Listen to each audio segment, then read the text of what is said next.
G'day RPG makers, welcome to the RPG Maker MV Game Dev channel.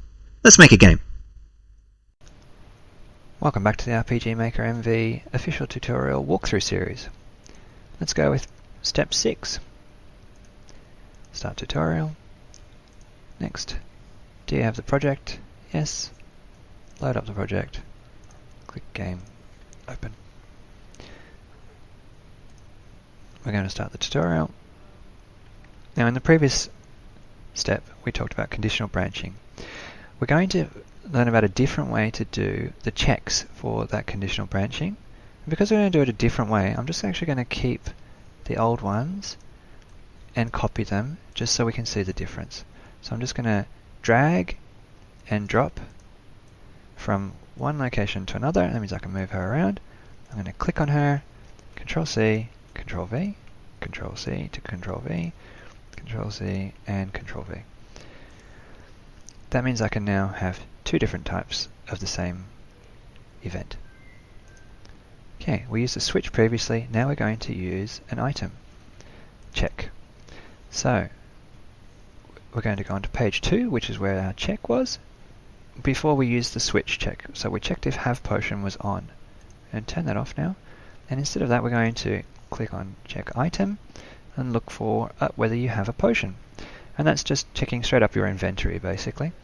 Okay, and if you do have that, it'll go straight to you already have a potion.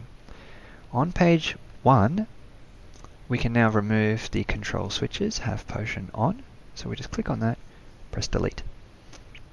Because this is a little bit different to our other event, I'm just going to change this to an underscore item condition as the name of the event, so that I can now see which one is which. Okay, if I click OK, she's now got a slightly different check with the same outcomes.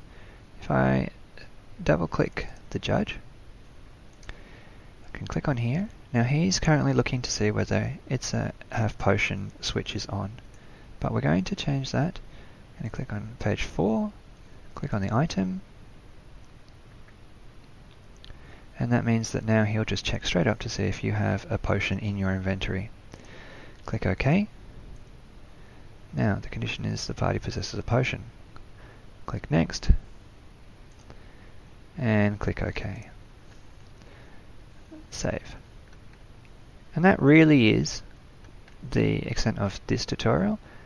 However, we have a slight issue.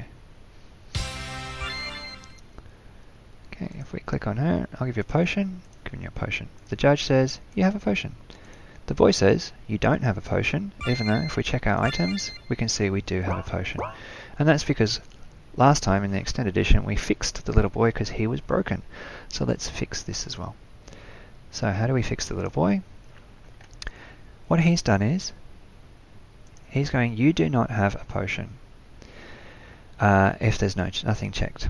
Okay, his first thing to check is on page 2, and he'll go through this and he'll check the switch, have potion, is have potion on. Now because in this case we have not turned on that switch, we're simply using an item check, this will not apply any longer. So what he needs to actually do is, instead of using that, he needs to also do an item check. Do you have a potion? Okay. Now that basically fixes the situation, but we'll just get rid of this explanation. We then making a condition, we can perform different actions than with a switch. To create a situation where you can, once you get an item you can never get it, and you can use switches, and for a situation where you can receive the item continually, it's supposed to branch using items.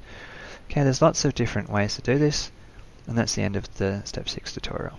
We'll just check our little boy again just to make sure that we've got everything.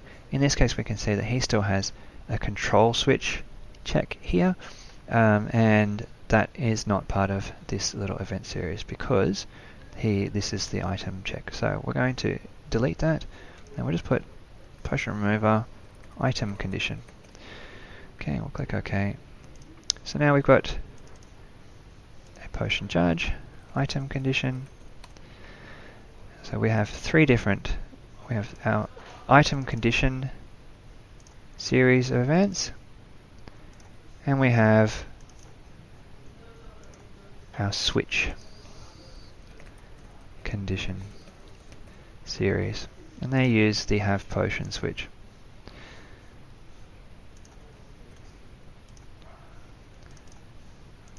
It's not really essential at all, but it's just nice to have the two different types so you can see what the difference is between them. Now if you press play, click yes, what you'll find is that there's two different ways that you can do this. So she'll give us a potion, check that, item, yes, you have a potion, he's removed a potion. Try him again, you do not have a potion, so he can't remove it, do not have a potion, and she says I'll give you a potion. So that's all working. Okay, if we remove that potion, we're now back to where we were, no potion. If I go here, I'll give you a potion, I've given you a potion, you have a potion, you have a potion, I'll remove a potion, I've removed a potion, you don't have a potion, you don't have a potion. So, this is two different ways to achieve the same thing. As you learn more about events, you'll figure out different ways to do things, and you can figure out which ones are the most optimal. That's the end of part 6, Extended Edition. That's the end of this video. Thanks for watching. If you liked what you saw, please consider smashing that like and subscribe buttons, as they do help with the algorithm. Now it's time for you to go and make your game. See you in the next one.